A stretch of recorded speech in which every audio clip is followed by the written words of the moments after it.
Hello and welcome to the July cosplay progress vlog. Hopefully I will be a bit better about filming this month than I was last month, and I figured I would start off with a bit of a haul since I've gotten a request to do more haul-like videos.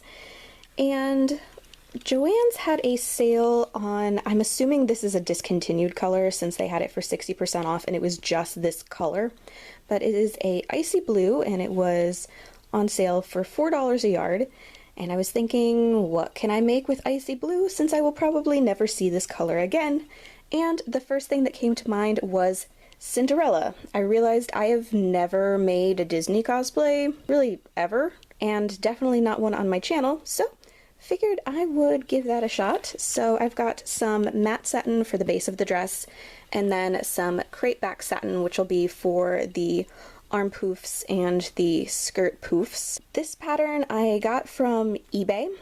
I don't know what considered to be a vintage pattern, but looking at the copyright on the instructions, I think this pattern is from 2000, so it's not in print anymore. There is a more recent Cinderella pattern that is probably still discontinued, but it's a lot easier to find than this one. But even though I'm not a fan of the shape of the poofs, I do like the skirt shape and the bodice shape on this one a lot better than the more recent pattern, so that's why I decided to go with this one. The second part of the haul is a book haul. These were not all purchased at once. Some of these are from a little while ago, but I never showed them and I thought somebody might find it interesting. These are all Kohaku magazine. This is a German cosplay magazine, and they released a couple of volumes of an English version of it. The most recent one is number 5, and this one actually came out in 2018. And they were having a clearance sale where if you bought the English volumes, you could get free international shipping.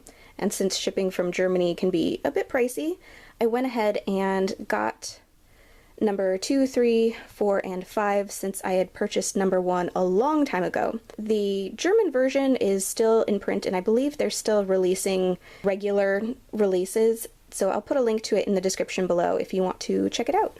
The second book is the Game of Thrones costume book. I should say I am not a fan of Game of Thrones. I've only seen bits and pieces of a couple episodes, and it's just not my thing. But the costumes are gorgeous. So when I found a seller selling this book for about half price, I went ahead and got it just for reference and for ideas because there's so many details in here. And as you can see, it's a pretty hefty book. It's got some weight to it. And the whole thing is just close-ups of the costumes and all the detailing, and then descriptions of them and how they were made. I haven't had a chance to really read through it yet, but I'm looking forward to it just because they are so pretty. This one isn't a costuming book, but as you've seen in previous videos, I collect Pusheen things, and they recently released the Pusheen Cookbook, and while a lot of the recipes are a bit out of my skill set, they're pretty cute, and maybe I will give a couple of them a try. The last book is The American Duchess Guide to 18th Century Beauty. Recently, while I've been sewing, I've been watching a lot of historical costuming channels, and while cosplay is a bit more my thing, it's been really interesting to learn all about these historical techniques and styles, so I wanted to give this a read since it had quite good reviews, though I did see someone who had concerns about one of the lip balm recipes, but I'm not informed enough about that subject to be able to comment on it. Nevertheless, I still wanted to give it a read and hopefully learn a few new things. It is now officially day 1 of working on Cinderella. I washed all the blue fabric earlier this week and also rolled the long base dress fabric onto a tube to try and keep it from wrinkling. And today I cut out the pieces for the petticoat since I'm going to be making that first. The fabric ended up being shorter than I thought it was, so my petticoat is going to be a little bit too short, but hopefully that's not too big of a deal.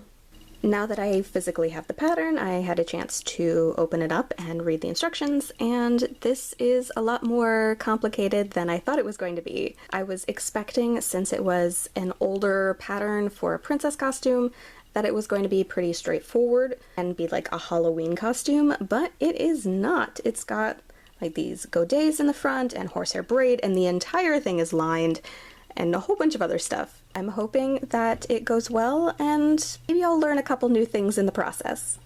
I finished Cinderella's Petticoat.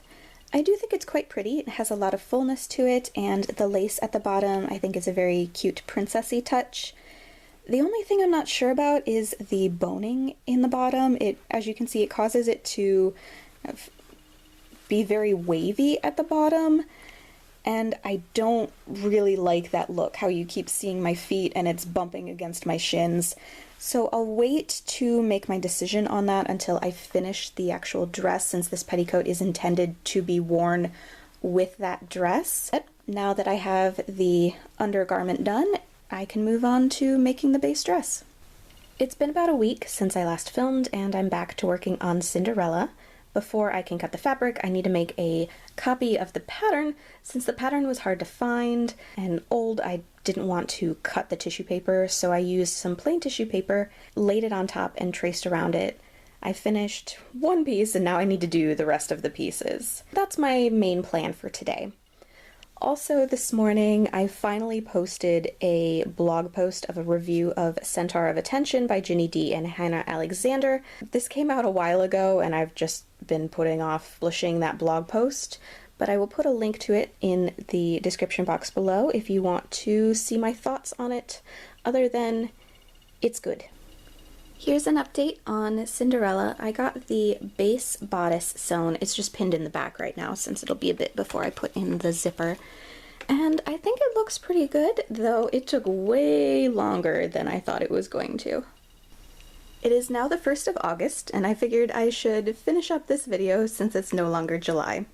As you can see, I finished the sleeve puffs, though there's still a lot of finishing work I need to do on the inside to secure the facing into place and to finish the armholes. I also started cutting out the skirt panels, though still need to do the ones for the back, and everything is just pinned on.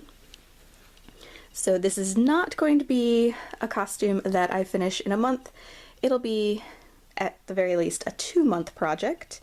But if you want to see more of that, I will be continuing it in the August vlog.